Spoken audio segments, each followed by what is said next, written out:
सो कि क्लास 11 काफ़ी important question है, हॉट्स का क्वेश्चन है आपका, मोशन एंड स्ट्रेट लाइन का। देखो ध्यान से पढ़ना।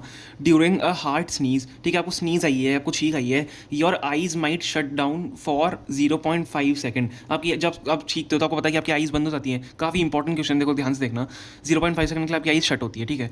If you are driving a car at 90 kilometre per hour during such sneeze, अब अगर आपको सेम स्नीज आती है, अगर इस टाइप की स्नीज आती है, how far does the car move during that time. देखो आपकी आइज़ बंद हुई, 0.5 सेकंड के लिए आपकी आइज़ बंद हुई, आप 90 किलोमीटर पर आवर की स्पीड से कार चला रहे हो, तो जब आपको स्नीज आएगी आपकी 0.5 सेकंड के लिए आइज़ बंद होगी, ठीक है, और आप इतनी स्पीड से कार चला रहे होगे, तो वो कार उस डिस्टेंस, मतलब उस टाइम में जब आपकी 0.5 सेकंड की आपको छींक गई है, तो उस टाइम में कितनी मूव हुई कार। हमें इसका मतलब डिस्टेंस निकालिए कि कितनी डिस्टेंस मूव हुई। काफ़ी इंपॉर्टेंट क्वेश्चन है, लेकिन काफ़ी कंफ्यूजिंग भी होता है, बहुत सारे बच्चे छोड़ देते हैं इस क्वेश्चन को। मैं आपको बहुत ईजी तरीके से समझाऊंगा। देखो सबसे पहले इन टाइप के क्वेश्चन में न्यूमेरिकल वाली प्रॉब्लम्स है, आपको गिवन चीज़ लिखनी होती है। आपको गिवन क्या है, सबसे पहले मेरे को टाइम जो गिवन है, टाइम हमें 0.5 सेकंड गिवन है, ठीक है, टाइम में 0.5 सेकंड गिवन है। और क्या क्या गिवन है, देखो वेलोसिटी, हमें वेलोसिटी क्या गिवन है, 90 किलोमीटर पर आवर की स्पीड से कार मूव कर रही है, वेलोसिटी 90 किलोमीटर पर आवर।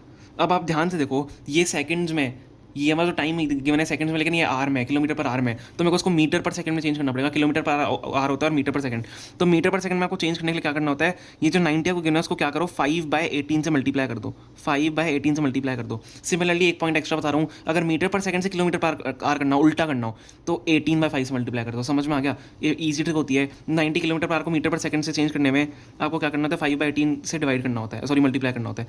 तो जब इसको मल्टीप्लाई करोगे, तो आपका आंसर क्या आएगा इसका, 25 मीटर पर सेकंड आ जाएगा। तो आपकी जो वेलोसिटी हो जाएगी वी, जिसको हम कहते हैं 25 मीटर पर सेकंड है, हमें टाइम गिवन है 0.5 सेकंड, हमें क्या निकालना है, हमें डिस्टेंस निकालिए।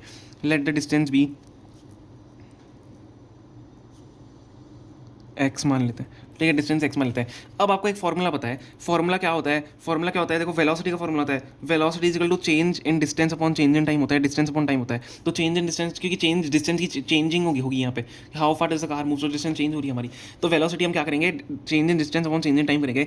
जो हमें गिवन है उसका हमें क्या निकालना है, हमें डिस्टेंस निकालनी है, हमें ये निकालना है। तो delta X is equal to क्या हो जाएगा, वी इंटू डेल्टा टी हो जाएगा, चेंज इन टाइम हो जाएगा, ठीक है। तो हमें इसकी वैल्यू निकालनी है, डेल्टा एक्स की कितनी हो जाएगी, वेलोसिटी हमें कितनी दी हुई है, 25 मीटर पर सेकंड, 25 मीटर पर सेकंड गिवन है। और सिमिलरली हमें साथ में टाइम कितना गिवन है, 0.5 सेकंड, 0.5 सेकंड। देखो दोनों सेकंड सेकंड में, इसलिए इंपॉर्टेंट होती है, यूनिट्स भी बहुत इंपॉर्टेंट होती है। तो डिस्टेंस हमारी कितनी आ जाएगी, 25 इंटू 0.5 करना है, 25 इंटू 0.5 कितना हो जाएगा, 12.5। 12.5 आपका क्या लिखोगे आप, मीटर, क्योंकि डिस्टेंस कितनी किस में होती है, मीटर में होगी। समझ में आ गया। अब देखो 12.5 है, आप इसको क्या लिख सकते हो, इसको आप मतलब आसपास आप क्या लिख सकते हो, राउंड ऑफ करके 13 मीटर लिख सकते हो। तो आपकी जो स्पीड हो जाएगी, या तो 12.5, या आप ऐसे लिख सकते हो 13 मीटर। तो ये आपका आंसर है, सॉरी स्पीड नहीं, डिस्टेंस। तो इतनी डिस्टेंस कार कवर कर लेगी अगर आप 90 किलोमीटर पर आवर की स्पीड से चल रहे हो, आपको छींक आई 0.5 सेकंड की, आपकी आइज़ बंद हुई। समझ में आ गया, काफ़ी इंपॉर्टेंट क्वेश्चन है, मतलब रियल लाइफ बेस्ड क्वेश्चन है। तो डेल्टा एक्स जो हमारा आएगा, मतलब डिस्टेंस, ये आपकी कार कितनी चल जाएगी, 13 मीटर तक आपकी कार मूव कर जाएगी आपको जब तक छींक आएगी। समझ में आ गया, तो ये आपका इसका आंसर होगा। आई होप आपको समझ में आ गया होगा, काफ़ी इंपॉर्टेंट है। Okay, thank you so much for watching.